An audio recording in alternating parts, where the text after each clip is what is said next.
Good morning students. हम पढ़ रहे हैं पार्टनरशिप के बारे में।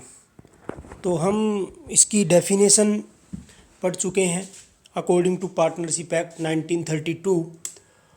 और उसके बाद हम पढ़ चुके हैं इसकी मेरिट लिमिटेशंस क्या क्या होती हैं पार्टनरशिप फर्म की। आज हम पढ़ेंगे टाइप्स ऑफ पार्टनर्स कि पार्टनर्स कितने प्रकार के होते हैं, एक फ़र्म के अंदर किस किस टाइप के पार्टनर्स हो सकते हैं और उनको हम क्या बोलते हैं। तो बहुत इजी सा चैप्टर टॉपिक देखिए। सबसे पहला है इसके अंदर एक्टिव और वर्किंग पार्टनर, यानी कि ये जो पार्टनर है ये एक्टिव है बिजनेस के अंदर, नाम से ही पता चलता है। कंट्रीब्यूट्स कैपिटल, पैसा लगाता है तभी पार्टनर होगा, पैसा लगाएगा। And take part in the day to day affair of the business, यानी कि बिजनेस के जो भी रूटीन के जो भी काम हैं वो उसमें काम करता है, रोज़ बिजनेस को संभालता है, देखता है, डील करता है कस्टमर्स के साथ, सप्लायर्स के साथ, है ना। तो वो क्या होता है, एक्टिव पार्टनर और वर्किंग पार्टनर। यानी कि ये कह सकते हैं कि भाई उसने फर्म में पैसा तो लगाया ही लगाया है, साथ ही साथ वो काम भी कर रहा है। उसके बाद सेकंड नंबर पे है स्लीपिंग और डोरमेंट पार्टनर। इसका क्या मतलब हुआ, no active role in the business, यानी कि उसका कोई भी एक्टिव रोल नहीं है। कंट्रीब्यूट्स कैपिटल, कैपिटल लगाता है। शेयर प्रॉफिट और लॉस, प्रॉफिट और लॉस भी बांटता है एक्टिव पार्टनर की तरह। यानी कि ये नाम स्लीपिंग पार्टनर क्यों रखा, इसका मतलब ये है कि वो सारा साल एक किस्म से सोया ही रहता है बिजनेस के पॉइंट ऑफ व्यू से देखें तो। यानी कि वो ना आता है बिजनेस के अंदर ना कुछ और, साल के एंड में आता है और अपना प्रॉफिट या लॉस जो भी उसके हिस्से में आता है उसको डिस्ट्रीब्यूट करता है बस। तो यानी कि कोई एक्टिवली इसका पार्टिसिपेशंस नहीं है। मान लो दो आदमी हैं ए और बी, और दोनों काम शुरू करते हैं मिलके, पैसा लगाते हैं दोनों, 10-10 लाख रुपए मान लो दोनों ही कैपिटल इन्वेस्ट करते हैं। और उसके बाद ए जो है वो रूटीन से आता है, अपना बिजनेस संभालता है, रॉ मटेरियल परचेज करता है, जिस भी टाइप का उनका बिजनेस है। लेकिन बी कहता है कि मैं इसमें एक्टिवली पार्टिसिपेट नहीं करूँगा, मैंने पूंजी तो लगा दी है, मेरे और काम है। तो ए भी इसमें एग्री हो जाता है कि ठीक है। तो ए कहलाएगा एक्टिव पार्टनर और बी क्या कहलाएगा, स्लीपिंग या डोरमेंट पार्टनर। डोरमेंट शब्द को भी आप याद रखें। उसके बाद थर्ड नंबर पे है सीक्रेट पार्टनर। नाम से ही पता है कि ये सीक्रेट है, यानी कि किसी को इसके बारे में आम पब्लिक को नहीं पता, पब्लिकली शो ऑफ नहीं कर रहा कि मैं पार्टनर हूँ। हालांकि पैसे लगाता है फर्म में, प्रॉफिट लॉस भी डिवाइड करता है। His connection with the firm is unknown to the public, यानी कि पब्लिक के साथ इसका क्या है कनेक्शन, अननोन। फर्म के साथ जो कनेक्शन है वो पब्लिकली अननोन है। कोई भी जो आम पब्लिक है जो डील कर रही है फर्म के साथ, उसको नहीं पता कि कोई सी नाम का भी पार्टनर है। ए और बी के बारे में तो पता है, ए एक्टिव है, बी स्लीपिंग है, लेकिन एक सी पार्टनर भी है जिसने पैसा लगा रखा है, लेकिन वो कभी भी आग सामने नहीं आता है। ठीक है, तो वो क्या कहलाता है, सीक्रेट पार्टनर। हाँ, ये मैनेजमेंट में पार्टिसिपेट करता है, कर सकता है बिल्कुल, लेकिन पर्दे के पीछे रोल है इसका, ये कह सकते हैं हम। उसके बाद है नॉमिनल पार्टनर। नॉमिनल होते हैं नाम मात्र के साझेदार, असल में वो है नहीं लेकिन हैं भी। तो ये कैसे, lands his name and reputation for the benefit of the firm, यानी कि फर्म के बेनिफिट के लिए अपना नाम दे देते हैं।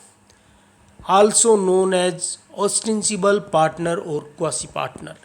डज नॉट कंट्रीब्यूट कैपिटल, देखो कोई पैसा नहीं लगाता, ना ही मैनेजमेंट में पार्टिसिपेट करता है। अब पैसा नहीं लगाता तो प्रॉफिट और लॉस में भी ये नहीं है, but liable to the outsiders. अब कहोगे जी आउटसाइडर के लिए लाइबल कैसे, यानी कि लॉस हो जाता है तो लोग इसके घर भी आएंगे पैसे मांगने। क्यों, क्योंकि इसने अपना नाम दे रखा है ना, ये शो ऑफ कर रहा है कि भाई मैं पार्टनर था। इसी को दो पार्ट्स में पढ़ेंगे आगे। ये देखो ये आ गए पार्टनर बाय एस्टोपेल, ये नॉमिनल पार्टनर का ही पार्ट होता है। एक होता है पार्टनर बाय एस्टोपेल और एक है पार्टनर बाय होल्डिंग आउट, वो 6 नंबर पे हम पढ़ेंगे। ध्यान से सुनिए क्या है ये पार्टनर बाय एस्टोपेल। मैं एक एग्जांपल से समझाता हूँ। मान लीजिए दो पार्टनर हैं A and B, actively partner हैं दोनों ही, वो बैंक के पास जाते हैं लोन लेने के लिए, लेकिन बैंक के सामने उनकी रेपुटेशन ऐसी लगाओ या जो भी सिस्टम नहीं बना, बैंक उनको लोन नहीं देता है। तो वो जाते हैं अपने एक पार्टनर सी के पास, एक दोस्त सी के पास, जो कि उनका पार्टनर नहीं है, उसने पैसे वैसे नहीं लगा रखे। वो कहते हैं कि ऐसा ऐसा है, हमें बैंक से लोन लेना है, आप हेल्प कर दीजिए, आपको बैंक लोन दे देगा। तो सी जाता है बैंक के पास और वो कहता है कि ये मेरे दोस्त हैं और मैं भी इनका पार्टनर हूँ। वो अपने वर्ड से कहता है कि मैं भी क्या हूँ, मैं भी इनका पार्टनर हूँ, आप लोन दे दीजिए। और सी की गारंटी पे बैंक लोन दे देता है। तो वो होता है पार्टनर बाय एस्टोपेल, यानी कि कोई भी पर्सन, एनी पर्सन अपने कंडक्ट के द्वारा, वर्ड्स के द्वारा, शब्दों के द्वारा, व्यवहार के द्वारा ये शो करे कि भाई मैं पार्टनर हूँ, तो वो होता है पार्टनर बाय एस्टोपेल। लेकिन एक्चुअल में वो नहीं है, तो उसकी लायबिलिटी भी अनलिमिटेड होती है, क्योंकि पब्लिकली वो शो कर रहा है कि मैं क्या हूँ, मैं तो एक पार्टनर हूँ। तो if a person acts as a partner of a firm by his words and conduct, यानी कि कोई भी व्यक्ति अपने शब्दों से, अपने व्यवहार से इस प्रकार से व्यवहार करे कि वो एक पार्टनर है, तो वो कहलाता है partner by estoppel, even though he is not an actual partner, जबकि वो वास्तव में पार्टनर नहीं है। He is liable for the debt of the firm as he makes himself as a partner in front of the public, क्योंकि bank के आगे उसने क्या कहा था कि भाई मैं पार्टनर हूँ, लोन दे दो, बैंक ने उसको लोन दिया, तो अपने शब्दों से वो पार्टनर है, लेकिन हालांकि वो नहीं था, तो लायबिलिटी उसकी भी अनलिमिटेड है। उसके बाद नॉमिनल पार्ट में ये एक और पार्ट आता है इसका, पार्टनर बाय होल्डिंग आउट। अब ये क्या है, ये सुनो।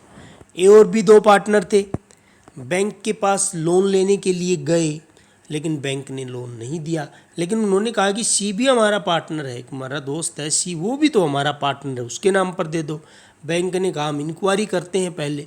वो सी के पास जाते हैं और कहते हैं ऐसे ऐसे ए और बी आपके दोस्त आए थे, वो कह रहे थे कि आप इस फलां फलां फर्म में पार्टनर हैं, तो बताइए हैं कि नहीं। तो सी उस टाइम पे मना नहीं करता है ना, हाँ भी नहीं भरता हालांकि, लेकिन वो मना भी नहीं करता है। तो इसका मतलब बैंक क्या समझता है कि हाँ भाई ये पार्टनर है, लोन दे दो। ये होता है पार्टनर बाय होल्डिंग आउट। समझ में आई बात। पहले वाले केस में एस्टोपेल में क्या था, सी खुद गया था, उसने कहा था कि मैं पार्टनर हूँ, उसने शो ऑफ किया था कि मैं पार्टनर हूँ। इसमें ये शो ऑफ भी नहीं कर रहा, लेकिन मना भी नहीं कर रहा। लोग इसको शो ऑफ करवा रहे हैं कि आप हो पार्टनर, हो पार्टनर, वो मना भी नहीं कर रहा कि भाई ठीक है। A person may be declared as a partner in a firm by the outsider, कह रहा है मे बी, आउटसाइडर कौन था, bank, and does not deny he this even after becoming aware of it.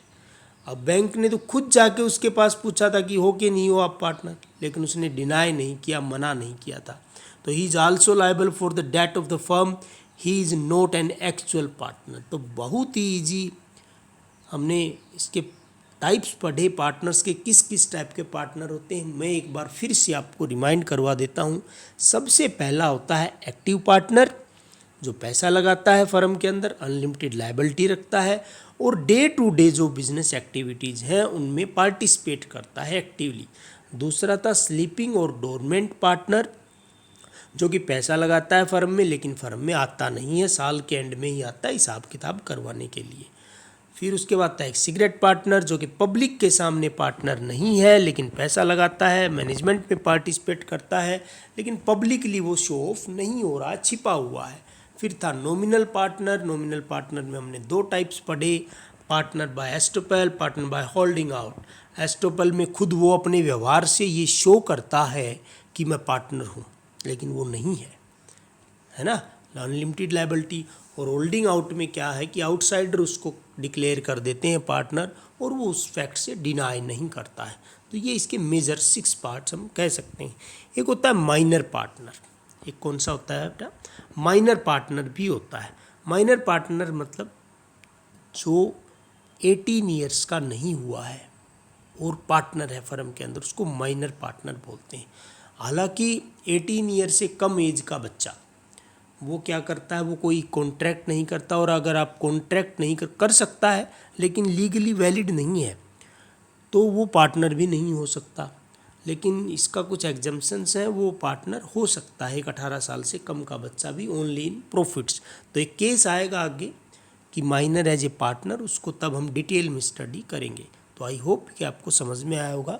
इसके नोट्स ज़रूर बना लें आप प्लीज़ साथ के साथ। Thank you, have a nice day.